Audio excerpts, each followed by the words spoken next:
mas ele ainda não deu sinal de vida. Pronto. Agora, para mim, ele falou que está gravando. Vamos lá retomar a nossa aula, certo? Como sempre, só para situar a gente, né? O que eu venho fazendo aí nas últimas aulas, tudinho. A gente está basicamente resolvendo a segunda lei de Newton, né? Que é o movimento de uma partícula em uma dimensão, certo? Lembrando que a gente está fazendo isso como uma das etapas para a gente aprender, né? Como é que eu estudo o movimento em duas ou três dimensões, certo? Então, assim, primeiro a gente está resolvendo para vários sistemas em uma dimensão, né? Aí depois a gente começa a estudar em duas ou três dimensões, né? Vamos aprender a calcular a órbita de planeta e tal, né? Certo? Inclusive, o pessoal publica artigo ainda hoje, né, sobre isso, né? Por exemplo, Tô falando isso porque eu vi recentemente um vídeo de um cara que descobriram uma superestrutura de gases que nunca ninguém tinha visto antes na nossa Via Láctea, né? E o pessoal não sabe explicar por que existe essa superestrutura, certo? Então, a pessoa que explicar, com certeza, ela vai ter que usar as equações de movimento. Não necessariamente essa, porque essa é a de Newton, certo? Talvez tenha que usar a de Einstein, né? Ou talvez use essa, pode ser que use. Essa, assim, na forma em três dimensões, né? Então, assim, resolver essas equações, né? Isso que ele está fazendo hoje, digamos assim, é a base de muito trabalho científico que é feito hoje em dia mesmo, certo?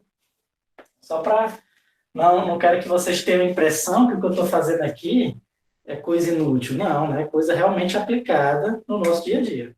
Tudo bem? Na ciência, principalmente, certo? E muito na engenharia também, né? Hoje, por exemplo, a gente vai ver um caso que é bastante aplicado na engenharia, certo? Vamos lá, então nós já resolvemos aqui, ó, essa força dependendo do tempo, da posição. Na aula passada a gente viu o caso mais simples, aliás, o tempo da velocidade, né? A gente viu o caso em que tinha um campo magnético que dependia do tempo, o caso em que a força é constante, que é o caso de queda livre, lançamento vertical para cima, e o caso em que a força depende da velocidade, né? Que é o caso que eu falei para vocês que era um paraquedista, certo? Na aula passada, a gente viu o oscilador harmônico, né? O que é o oscilador harmônico? A gente aproxima mais ou menos como um sistema massa-mola, tudo bem?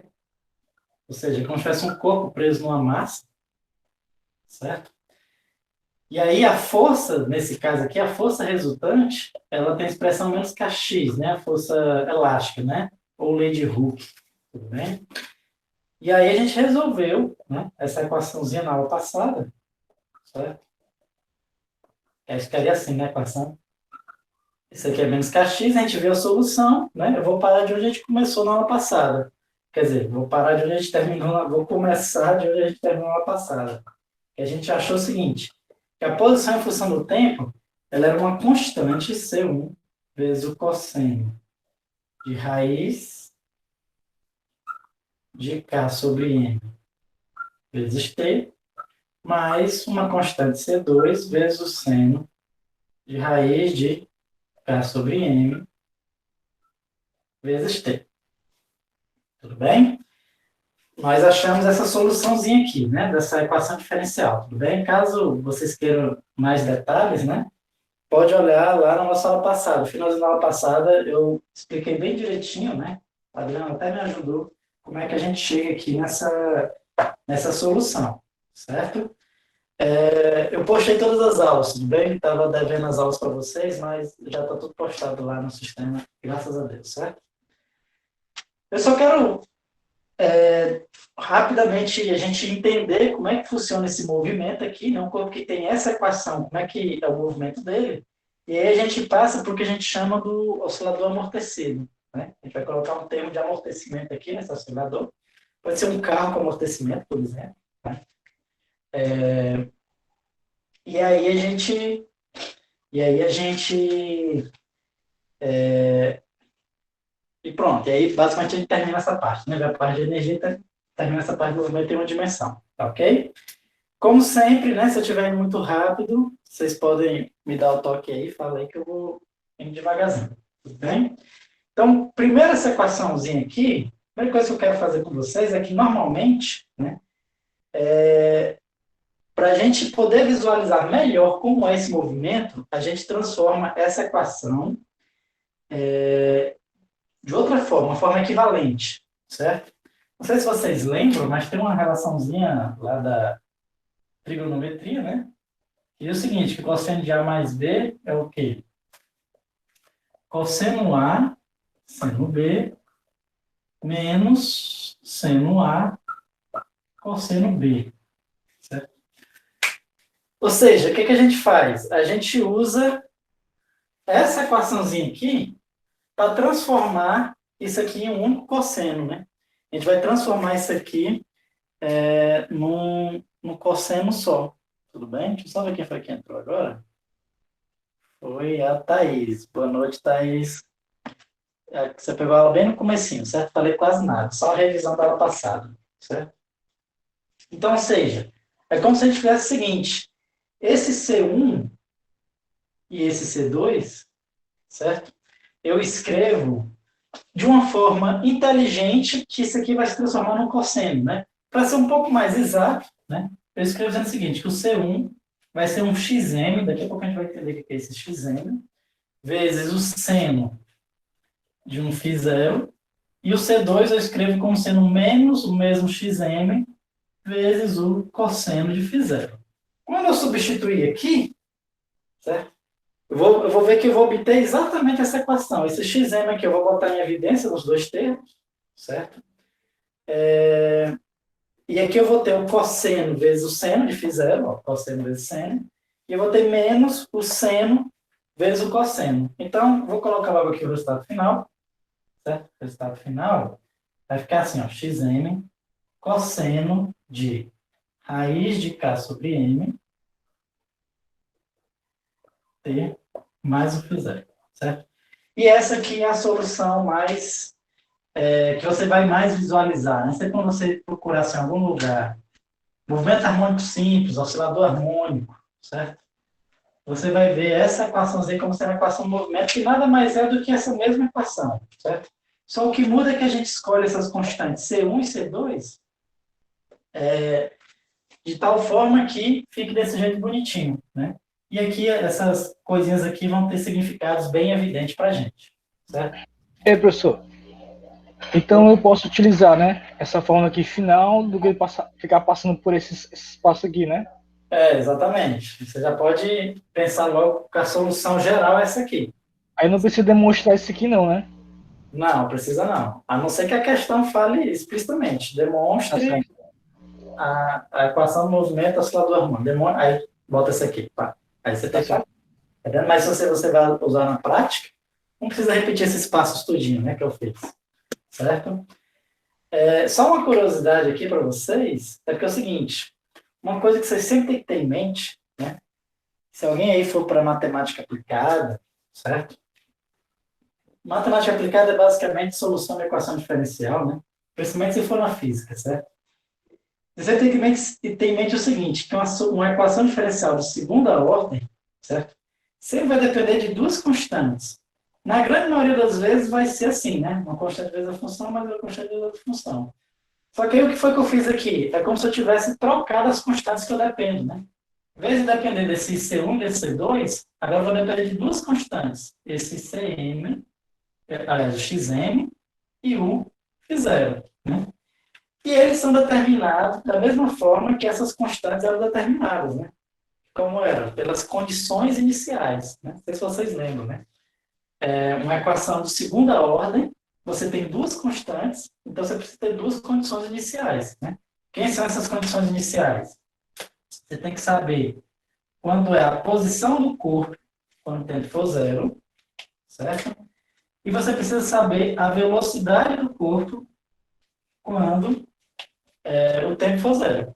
Sabendo isso, a partir disso aqui, você consegue determinar o valor de xm, certo? Em função da posição inicial da velocidade, e consegue determinar o φ0 também, certo? Dá até para achar uma equação geral, mas não vou achar porque é um trabalho gigantesco, certo? E é só cálculo aqui que eu acho que não vai acrescentar em nada para a gente entender como é que funciona esse movimento, certo? Mas é assim que a gente acha, certo? Vamos supor que eu dei a posição inicial da velocidade e eu peço qual é o valor de xm, o valor de φ0, né?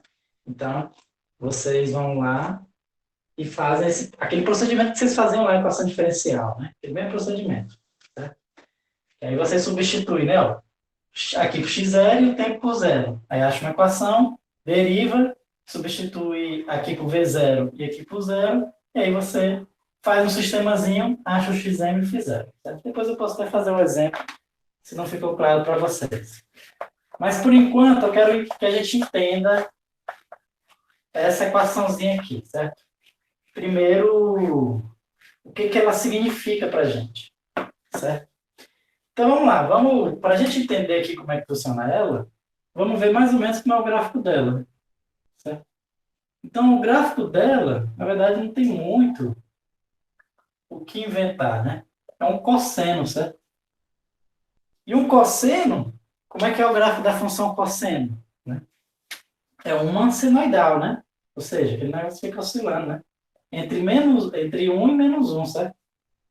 Um e menos um, certo? Né? Se aqui se eu fosse desenhar o cosseno, ó, seria mais ou menos assim, né? Certo? Então, essa função é exatamente esse mesmo gráfico, certo? É uma função que ela vai ficar oscilando entre um e menos um, né?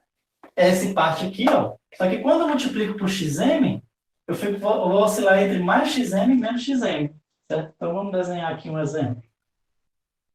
Vai ficar um negócio assim, certo? Aqui é o xm, que é menos xm, certo? E aí, a partir daqui, a gente já entende um pouco qual o significado desse xm, por que a gente chama de xm, né?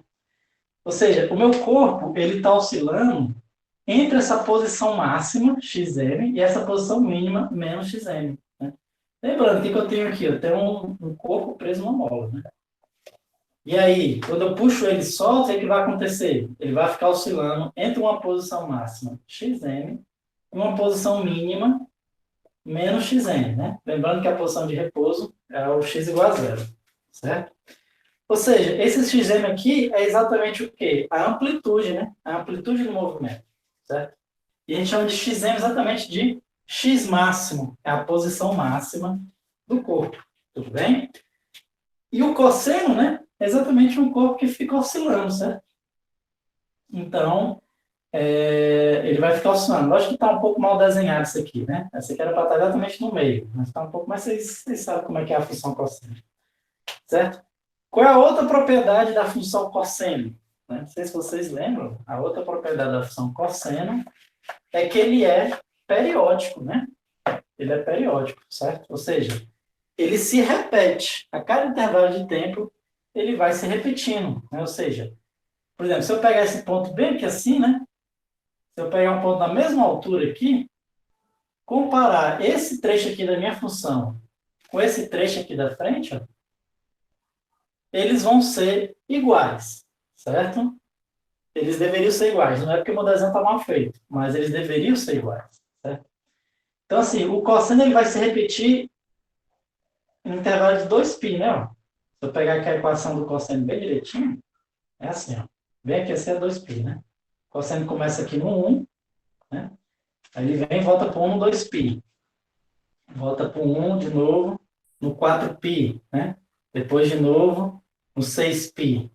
Ou seja, a gente disse que o período, né, de repetição, o que é o período de repetição? É o tempo, né, que leva para repetir, certo?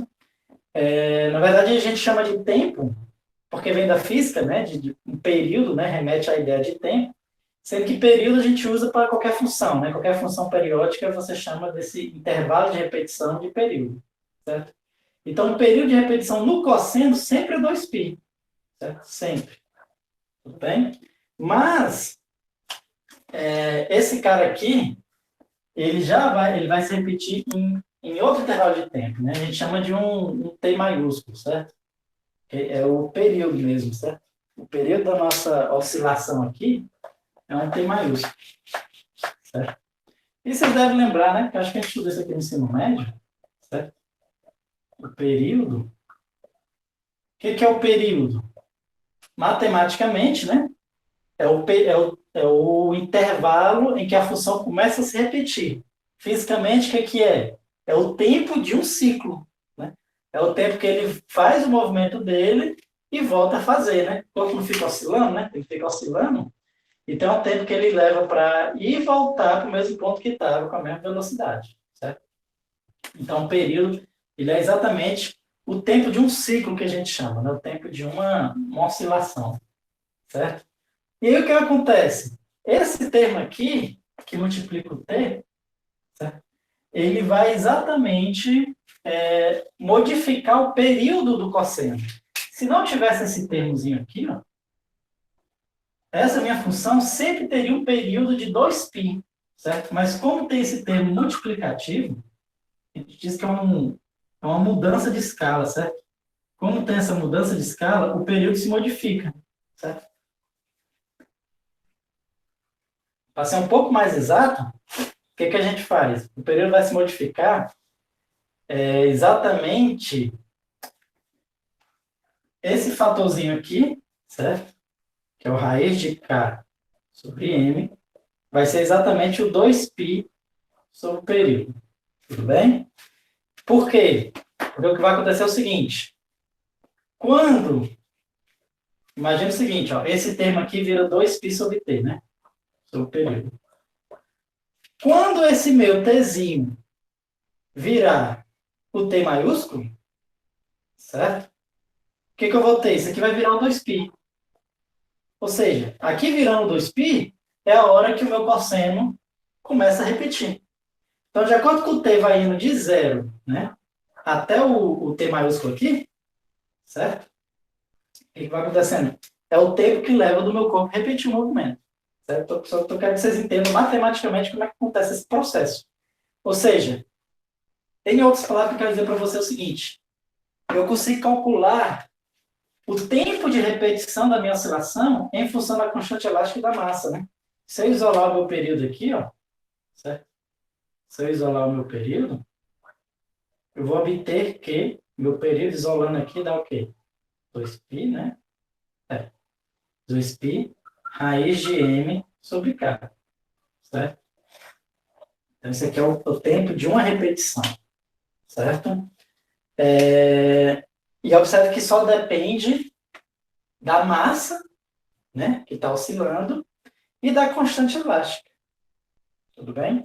Ou seja, alguma coisa que oscila em cima de uma mola só vai depender da massa daquela coisa e da constante elástica. Então, por exemplo, você vê um carro que está com amortecedor que não funciona mais, né? Não tem amortecimento. Então, o carro ele fica sobre uma mola e fica balançando para cima e para baixo.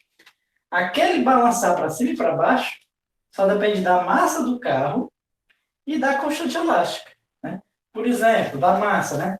Se tiver mais gente no carro, você aumenta a massa. O que vai acontecer com o período? Você vai aumentar o período.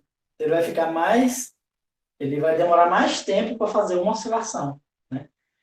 Se você deixa a mola mais dura, né? Você bota um carro com a mola mais dura, você substitui a mola, o que vai acontecer com o tempo?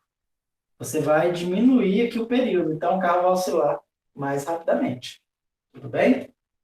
Isso eu estou supondo um carro sem amortecedor, né? Amortecedor a gente chama sem efeito, né? O amortecedor já deixou de agir ali, certo? Tudo bem? Isso, na verdade, pessoal, vai depender de isso é uma coisa que acontece para qualquer oscilador harmônico.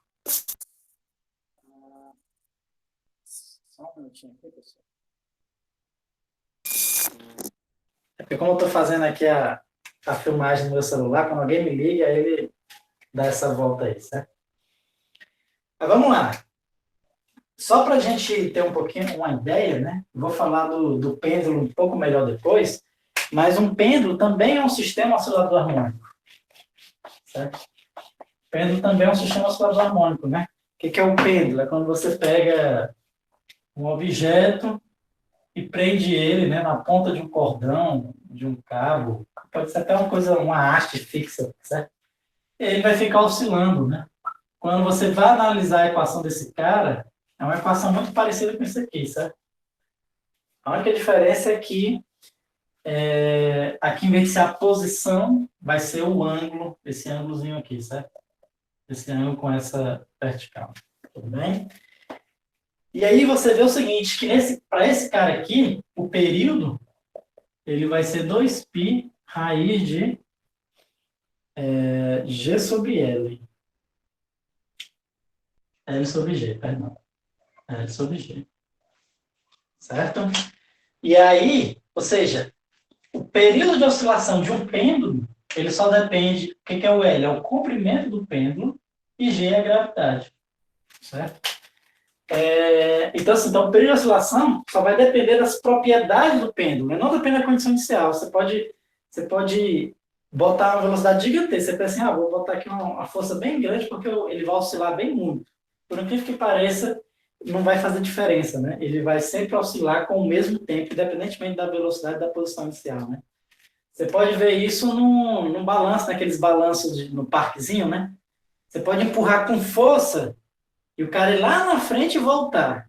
E você pode empurrar bem devagarzinho, num balanço do lado. Se tiver o mesmo comprimento, se tiver a mesma massa, você vai ver que os dois vai demorar o mesmo tempo. Mais que um que oscile bem mais, você vai ver que eles vão demorar o mesmo tempo para ir e voltar. Por quê? Porque só depende do comprimento, mesmo massa não, falei massa, mas na verdade só depende do mesmo comprimento e a mesma gravidade. Né? A gravidade é a mesma porque os dois estão na Terra. E você pegar dois balancinhos do mesmo tamanho, né? Então eu vou ter mais ou menos o mesmo comprimento, certo? Então, próxima vez que você for no parque, você faz experimento. Pede para uma pessoa sentar num lugar, outra senta no outro. Um você empurra com força, o outro você empurra devagarzinho. Você vai ver que os dois vão demorar o mesmo tempo para ir e voltar, certo? E não importa a força que você coloca aqui inicialmente, porque só depende das propriedades do seu sistema, certo? Então, para curiosidade também, pessoal, graças a essa equaçãozinha aqui, foi uma das primeiras formas que a gente usou para medir a gravidade, certo? Medir a gravidade com precisão foi usar essa formulazinha, né? Que aí você bota uma coisa para oscilar, né? E aí você consegue medir o tempo com alta precisão, né? Já com um movimento repetido, certo? E aí você consegue medir a gravidade usando essa equação. Tudo bem? Voltando aqui para o oscilador harmônico, né? Então, esse período, certo? É dado por essa equação, né? Esse cara aqui, raiz de K sobre M, normalmente a gente dá um nome também para ele, certo? A gente chama isso aqui de ômega zero, certo? Que aí é a frequência, a gente chama de frequência angular, certo? Por que é frequência angular? A gente vai ver um pouquinho melhor quando estiver estudando rotação, e quando a gente estiver estudando rotação, a gente vai ver que tem a velocidade angular, que é o arco do ângulo dividido pelo tempo. Então, se eu imaginar que aqui é como se fosse uma volta completa, é um arco completo de 2π, né? E o tempo é o período de uma volta completa, então o que eu tenho aqui é como se fosse uma velocidade angular, né? O tempo que ele dá é a velocidade com que ele faz a volta completa. Certo? Então, por isso que muitas vezes a gente chama esse cara aqui, ó, raiz de K sobre M, de frequência angular. Certo? Frequência angular. Tudo bem? Na realidade, assim, e aí a única função dela é porque ela facilita a notação, né? Em vez de ficar colocando aqui raiz de K sobre M, a gente simplesmente coloca ômega zero, né, T mais esse φ zero aqui, certo? Então, não precisa ficar colocando raiz de K sobre M para tudo que é lado, certo? Bota simplesmente o ômega zero, né? E aí o ômega zero, né, está relacionado com o período desse jeito, então eu consigo achar essa mesma formulazinha, certo? Outra coisa muito importante para o movimento oscilatório é o conceito de frequência, né? Falei em frequência angular, mas lembra um pouco do conceito de frequência, certo? Então, o que é a frequência, né? A frequência com que você faz uma coisa, né? Então, é o seguinte, quanto mais frequente uma coisa ocorre, é o quê? Quanto mais vezes, né, essa coisa ocorre no mesmo intervalo de tempo, certo? Ou seja, a frequência eu posso pensar como se fosse o número de ciclos, como se fosse, não, exatamente é isso, né? É o número de ciclos dividido pelo intervalo de tempo que ele levou para fazer esses ciclos, né? Então, ou seja, se eu pego o mesmo intervalo de tempo e eu faço mais ciclos, então eu sou mais frequente, né? Então, ou seja, tipo, se eu vou na casa dos meus pais todo dia, é uma frequência maior do que se eu for na casa dos meus pais um dia sim, um dia não, né? Porque se eu pegar o mesmo intervalo de tempo, por exemplo, uma semana, né? Eu vou na casa dos meus pais 7 vezes no dia. Na outra forma, né? Eu iria só 3 ou 4, né? Dependendo se eu comecei na segunda ou na terça, certo? Então, assim, então a frequência, né? Exatamente o número de ciclos dividido pelo intervalo de tempo que levou para executar esses ciclos, né? Se eu pensar em um único ciclo, né? Se eu imaginar um único ciclo, certo? Então, minha frequência, quando eu coloco um único ciclo, o tempo que leva para fazer um único ciclo, a gente viu que era o quê? O período, certo? Exatamente isso, né? O período é o tempo de um ciclo, de uma oscilação, certo? Então, seja, na verdade, a frequência a gente costuma conhecer mais por essa equação. A frequência é o inverso do período, certo? É o inverso do período, tudo bem? Vamos só ver umas coisinhas aqui sobre a frequência, para a gente entender um pouco a frequência é até uma grandeza que aparece muito no nosso dia a dia, né? Então, vamos entender um pouco sobre ela, né? Primeiro, a unidade dela, certo? A unidade de período é muito simples porque o período é um tempo. Então, a unidade é segundo, né? Certo? E qual vai ser a unidade de frequência, né? Então, é exatamente o inverso da unidade de tempo, certo? A unidade de frequência, coloca assim entre aspas, né? Entre os colchetes, para dizer que é a unidade dessa grandeza, certo? Vai ser o inverso da unidade de período, que é segundo, né? Então, o inverso de segundo é o segundo a menos um, certo? E isso recebeu o nome de Hertz, tudo bem? Segundo a menos um é a mesma coisa que Hertz, certo? Em homenagem ao físico, né, que provou que a luz é uma onda eletromagnética, certo? Ele provou na verdade, ele provou que as ondas eletromagnéticas andavam na mesma velocidade da luz, tudo bem? E aí ajudou a esclarecer que a luz era uma onda eletromagnética, certo? Então, sempre quando você vê a unidade Hertz, na verdade é o segundo a menos um, né? Um exemplo bem claro é nos aparelhos eletrônicos, certo? Então, sempre quando você pegar qualquer aparelho eletrônico aí, você vê as especificações, né? Então, se for aqui para o Ceará, ele vai ter assim, ó, 220 volts, né? Ou 215, né? Tem uns que é até um pouco mais. Só que do lado você vai ver assim, ó, 60 Hz. O que é esse 60 Hz? É porque a nossa corrente que a gente tem na tomada da nossa casa, ela não é uma corrente contínua, né? Não é uma corrente que anda no único sentido. É uma corrente que fica oscilando, certo? É por isso que eu posso botar a tomada assim ou assim, né? A tomada, se não tiver o fio terra, né? Aquele terceiro plugzinho aqui de baixo, né? Que é o terra. Se tiver só os dois, né? Que é a fase e o neutro, tanto faz você botar assim ou assim. Por quê? Porque a corrente, ela não tem uma direção preferencial. Ela fica oscilando nas duas direções, certo? É uma corrente alternada, né? É diferente da pilha, né? A pilha, para você botar no aparelho, ela tem um sentido. Se você botar no sentido contrário, né? Ou a pilha vai funcionar errado, ou o aparelho funciona errado, um dos dois, certo? Então, assim, só que já na nossa casa, a energia elétrica, literalmente, ela fica oscilando, né? O elétrico ele não passa só uma direção, ele fica vibrando para frente e para trás. E ele faz isso com a frequência de 60 Hz, né? Ou seja, vamos calcular o período, né? Então, ou seja, quanto tempo ele leva para ir voltar, certo? Então, ou seja, eu sei que a frequência é o inverso do período, né? Ó, vamos só ver quanto é que dá. Então, aqui vai dar, passo o tempo multiplicando 60 dividindo, certo? Então, meu T vai ser 0,01666, né? Segundos, né? Ou seja, o período, né, de oscilação do elétron na energia da nossa casa é mais ou menos 17 milissegundos, certo? Ou seja, milésima parte de um segundo, né? ele demora 17 milissegundos para ir e voltar, né? Então, lógico, bem rápido, né? Em um segundo ele vai e volta 60 vezes, certo? Tudo bem? Outra coisa que também é bom a gente saber sobre frequência, né? Como eu falei, que é uma grandeza até bastante comum no nosso dia a dia, é algumas outras unidades, né? Então, quando a gente usa o tempo em segundo, a frequência, a gente chama ela de hertz, né?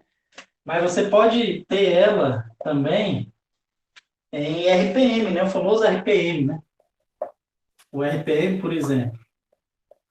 Um carro, quando ele não está acelerando, ele fica mais ou menos a 1000 RPM, né? As rotações, as famosas rotações por minuto, né? Rotações por minuto. Então, o RPM é equivalente a 1 minuto menos 1, certo? Enquanto que o Hertz é o segundo a menos 1, o RPM é o minuto a menos 1, certo? É rotações por minuto, né?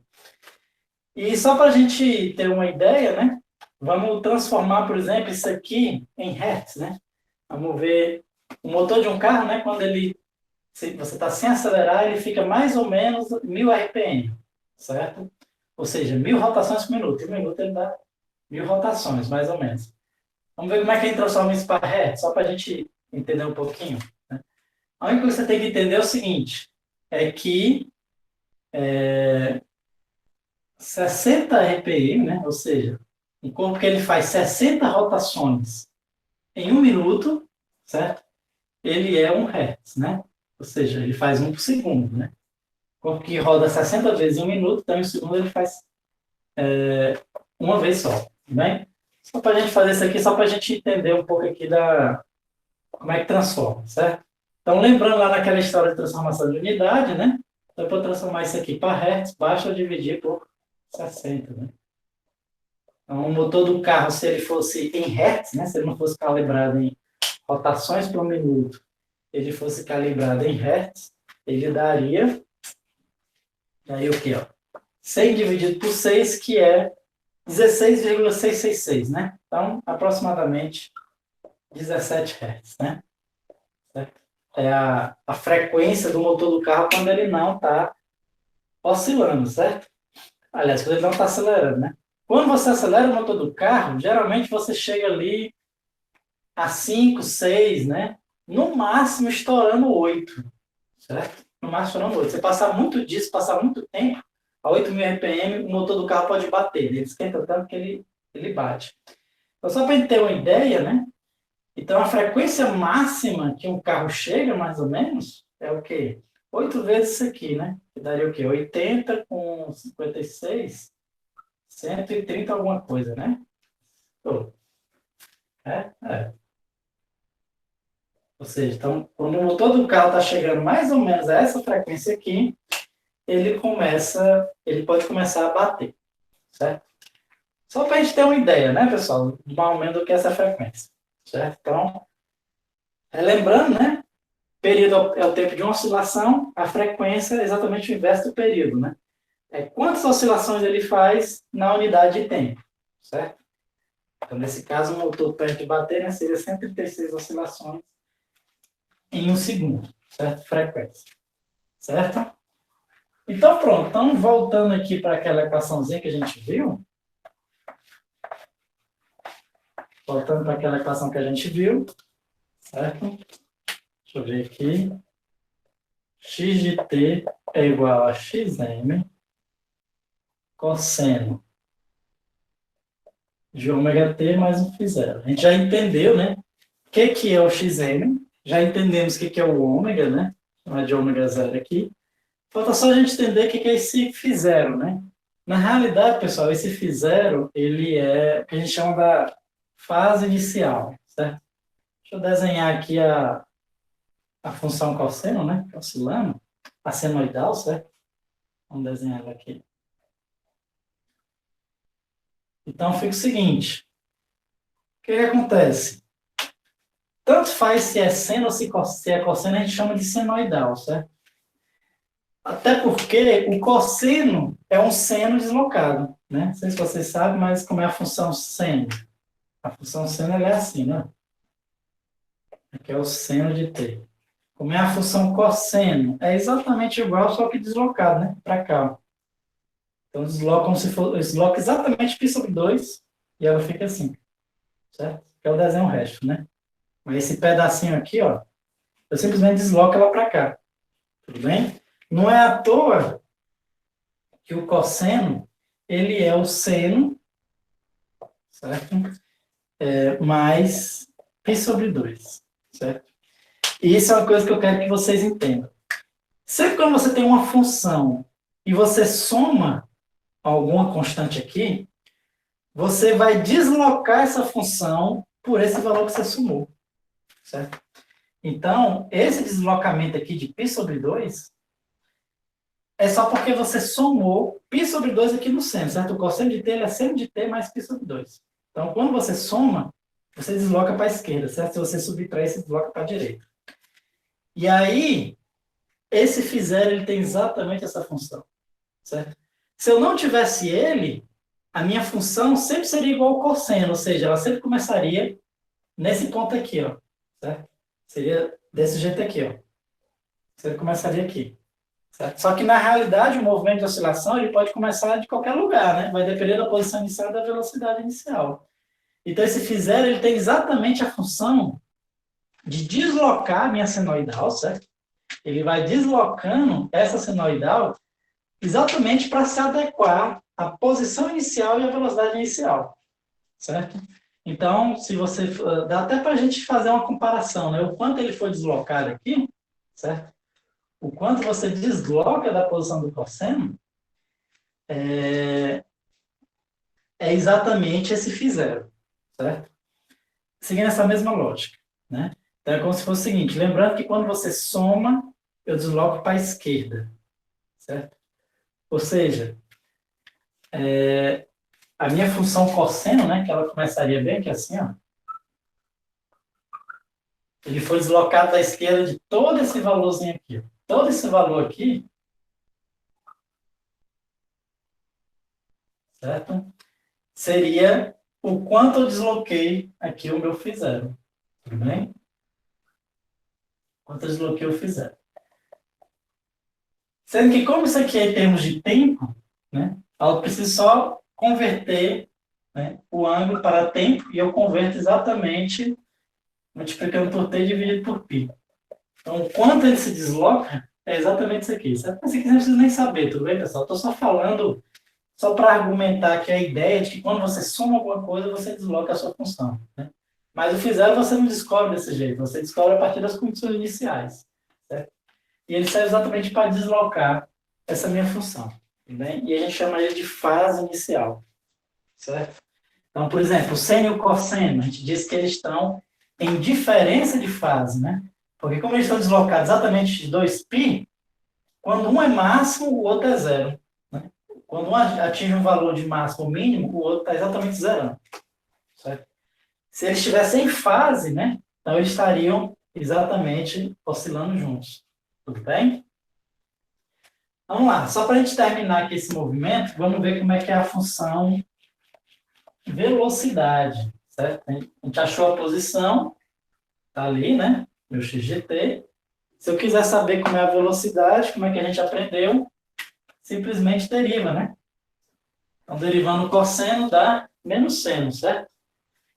Vezes a derivada de dentro. Então, aqui vai ficar menos ômega zero xm seno de ômega t mais o φ zero, que é ômega zero também.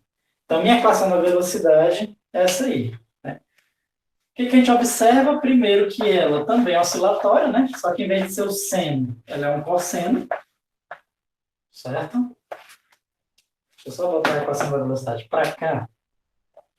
V de t vai ser menos ômega zero xm seno de ômega t mais o φ zero. Eu passei a equação ali para ali, certo? Porque eu quero desenhar o gráfico da velocidade aqui embaixo. Porque vai acontecer uma coisa importante aqui, né? É exatamente o que eu acabei de falar para vocês. Uma observação importante. Deixa eu só desenhar aqui. Esse ponto aqui. Desenhar esse ponto aqui.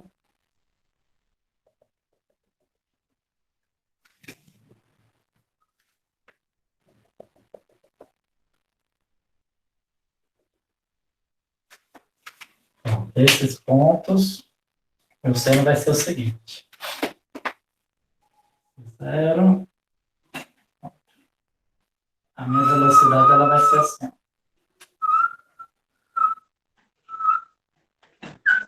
Ela é um seno, tudo bem? Minha velocidade em função do tempo. Ela é um seno. Primeira coisa que a gente observa, o que é? Ó? O que multiplica o seno é esse cara aqui, ó. Certo? E aqui lembrando, né? Ó, o seno ele também oscila entre -1 e 1. Mas quando eu multiplico esse termo aqui, ele vai oscilar entre mais ou menos esse termo. Então, esse termo aí a gente chama exatamente da velocidade máxima. Certo? Então, a velocidade máxima, vou fazer aqui um pouco mais preciso.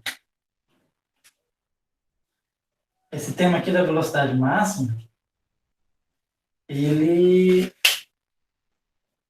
consegue calcular a velocidade máxima, né, de oscilação exatamente como sendo a frequência angular, né, que a gente viu que é a raiz de K sobre M, vezes a amplitude, certo? Isso aqui é a velocidade máxima de oscilação. Então, a primeira coisa que essa equação está falando para a gente é isso.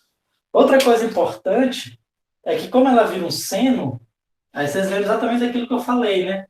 Que o seno está exatamente em diferença de fase com o cosseno, ou seja, quando um é máximo, o outro zera. Certo? Então, por exemplo, ó, quando o corpo está na posição máxima aqui, certo? A minha velocidade é exatamente zero. Por isso que eu selecionei esses pontos. Quando ele está na posição mínima, ela também é zero. E assim para todos os pontos. O contrário também é verdade. Quando a posição zera, a velocidade é máxima ou mínima, né? Então, nesse ponto aqui, ela é mínima. Nesse ponto aqui, ela fica máxima. E assim vai, né? Se a gente olhar o movimento, o que significa dizer?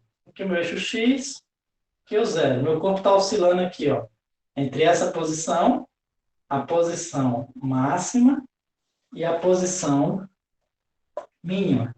O que acontece? Que seria o seguinte, quando o corpo está na posição máxima, a velocidade é zero. E isso faz todo sentido. Por quê?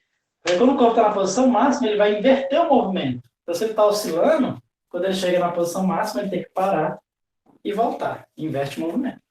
Certo? Mesma coisa aqui do outro lado. Quando ele está na posição mínima, ele vai parar e inverter o movimento dele. Certo? Então, por isso que nessas posições máximas, a velocidade tem que ser zero. E quando ele está passando pelo zero, a velocidade é máxima, né? Por quê? Porque o que acontece aqui é o seguinte, nesse ponto aqui, a velocidade ela é máxima. Então, o que acontece? Durante todo esse trecho, né, o corpo vem para o zero, vem para cá. Depois ele volta para o zero e volta para a posição que estava inicialmente. Então, vamos supor, na ida aqui, né? Ele está aqui no zero. A mola está apertada aqui, a mola está fazendo o quê? Está empurrando o corpo. Então, ela está empurrando, está empurrando. Quando passa do zero, a mola passa a puxar o corpo. Ou seja, nesse trecho aqui, a mola estava acelerando o corpo. A partir daqui, a mola começa a frear o corpo. Então, é por isso que nessa posição, a velocidade é máxima. Certo?